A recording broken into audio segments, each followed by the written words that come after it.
So the goal was to try to find the x-intercept, which is where y equals 0, and the y-intercept, which is where x equals 0. So when they say f of 0, they're saying x equals 0. All right, I would want to factor it right off the bat. So this becomes x plus 6 and x minus 1.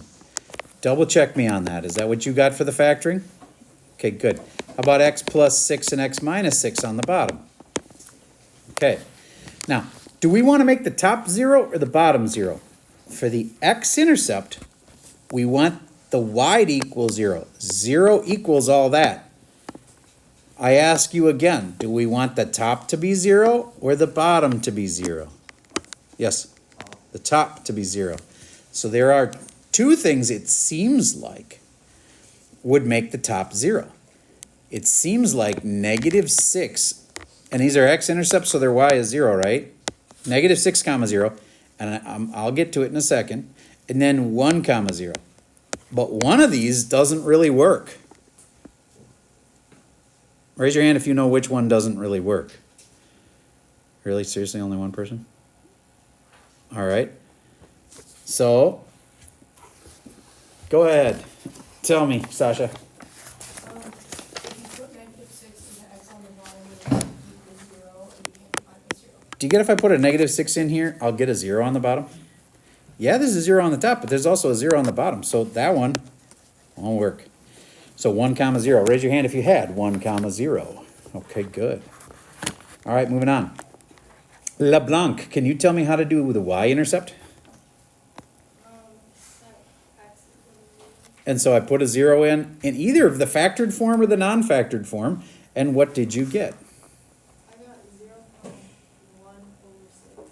All right, so it was negative 6 over negative 36, because see, if I put a 0 here and a 0 here and a 0 here, they all disappear, right?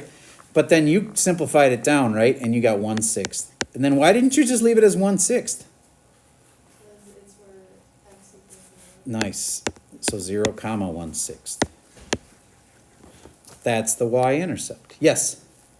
For the x-intercept thing, can't you just cancel out the x plus 6 on the top and the bottom, and then multiply the Yes, those do get canceled out. minus 6 to the 0, the x minus 1 equals 0?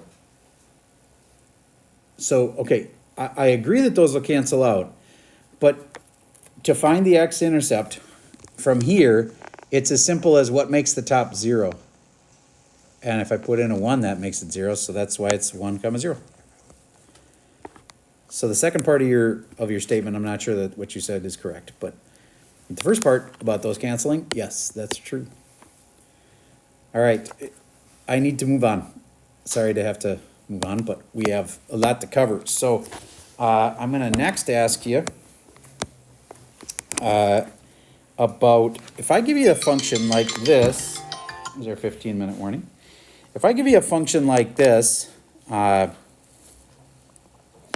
of x is equal to x to the third plus x, and then I say, what if f of x is actually f of x minus 4? Would you be able to figure out what f of x minus 4 is? You'll have to multiply it all the way out. You can't just stick x minus 4 in. You have to multiply it all out and see what the answer is. Now, I think I made it a little too hard. I'm looking back on it and saying, let's just make it x squared. X squared plus x. Because x minus 4 to the third power, you have to cube it, which is times itself 3 times, and it's so long and painful. So let's just stick with squared.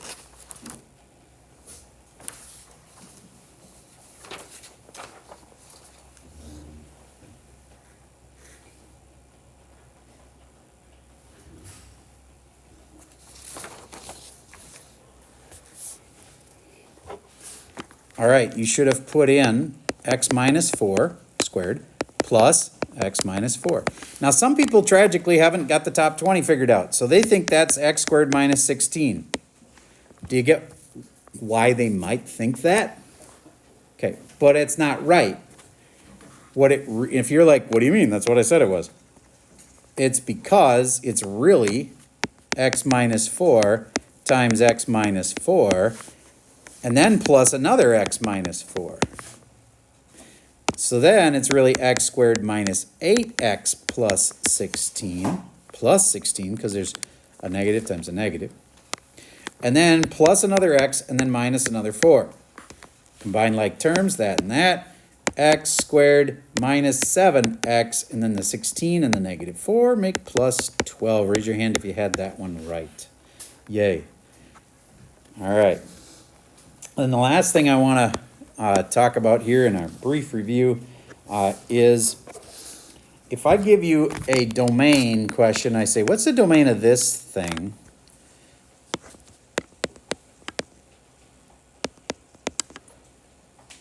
I'd like you to figure out, remember, if you ever get stuck, just do it one thing at a time. Maybe figure out the domain of the top.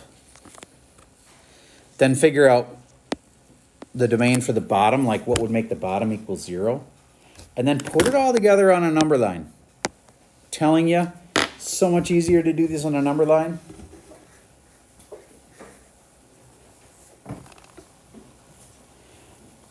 All right, for the top, there's an equation you write that involves this x minus 8 here. Somebody, we got to go fast, so please help out. What's the equation you write for that? Thank you, that's correct. And then there's an equation we write for the bottom part. Michael, can you do that part? Yes, the equation is going to be, so first you're going to distribute or Factor it, maybe? factor, I like it. X And then plus 10. Plus 10, x minus 10. Nice. And then Not equal to 0. not equal to 0. Very good. So things on the bottom should not equal 0. And things on the square roots should stay greater than or equal to 0. Okay, so there's our two key equations. I'll solve them. X is greater than or equal to 8. And x cannot equal negative 10. And x cannot equal 10. Now those can be confusing when taken all as a group, so I put them all on a number line. Here's negative 10, can't be that. Here's 10, can't be that. And here's 8, and it can be that. And it can be bigger than that. How many of you had that answer? Okay. Now you might have written in intervals, but I'm telling you, the kids that try to write, they'll usually say this, negative infinity to 8, comma, because they aren't like, they're just assuming everything will work. What if you thought that it worked in here? What if you were really convinced that those would be okay and you should shade them?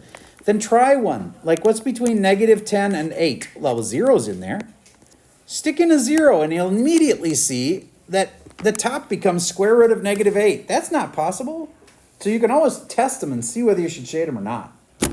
Okay? All right. Any questions on that one? All right. So, next, what if I draw you a picture and I say empty spot, and this is at negative 5 comma negative 2. This is at 2 comma 2. And then this is at 7 comma negative 2. What's a domain? What's the range? And be careful. People, obviously you know that there's, the answers have negative 5 and 2 and 7 in them. And you may write them with parentheses and brackets, but be really careful. It's easy to mess these up. I'll pause for a second while I give this a shot. Domain. Domain goes this way to this way. So what's the furthest it goes to the left? Negative 5. And here I'm going to on purpose make a mistake. What's the furthest it goes to the right? 7. And a lot of people think that's the right answer. And why isn't it?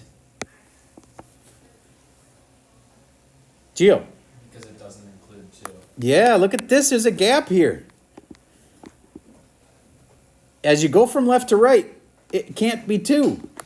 So then you got to say, from negative 5, it works until it hits 2, and then it doesn't work. And then it starts working again from 2 on until it gets to the far right, which is 7. There, bracket. Now, I believe I've got that right. Is that what you had, Gio? Yeah. All right, nice job. Okay. Why not that gap? Because there's nothing there. The function isn't defined there. All right, so next up is the range. The range is how low to how high. The lowest it goes is this, -2. That was the lowest it went. And it was -2, so there's a bracket there. And then what's the highest it goes? Well, look, right here's our high spot, but weirdly, it doesn't exist at 2, so you go to 2, but you put a parenthesis around it. Raise your hand if you had the range right. Okay, good.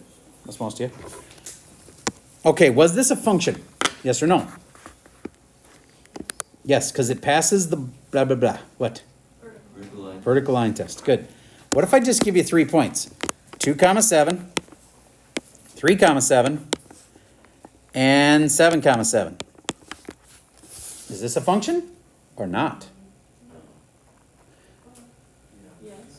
Now, the people that, there's people say yes and people that say no. Everybody just super quick graph those 3 points.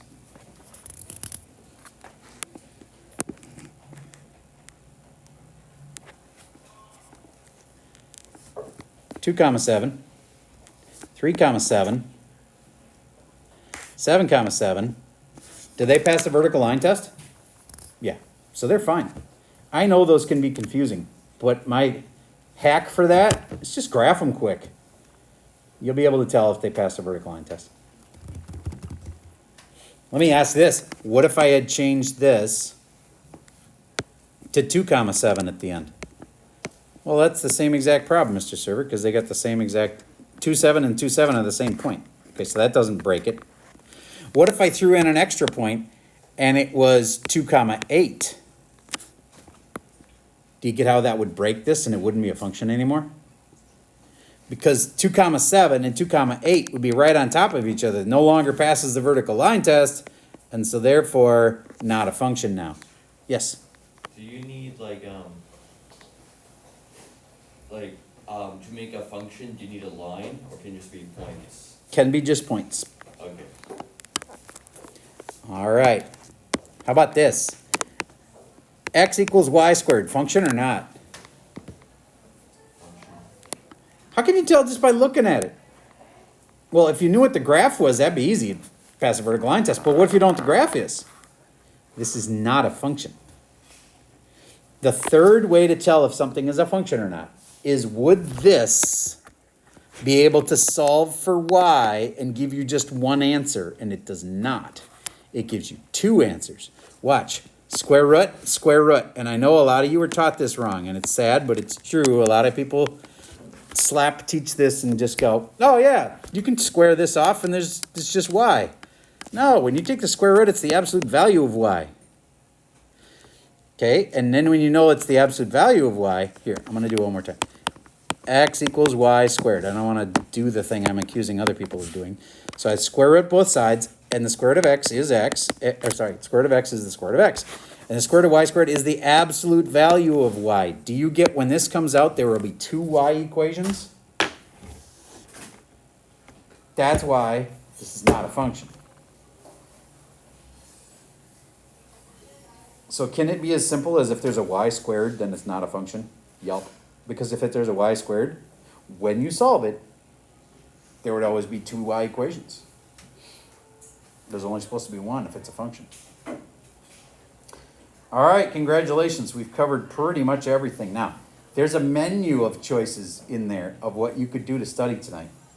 The super dedicated type, don't feel like you have to do all of them. You wouldn't be a better person than everybody if you did all of them. So you perfectionists out there, don't do all of them. Look through them, and if they feel super easy, don't do them. Because the ones that are super easy, you probably got those down. The ones that scare you a little bit, you should try those. All right. And that is all I got for you for today.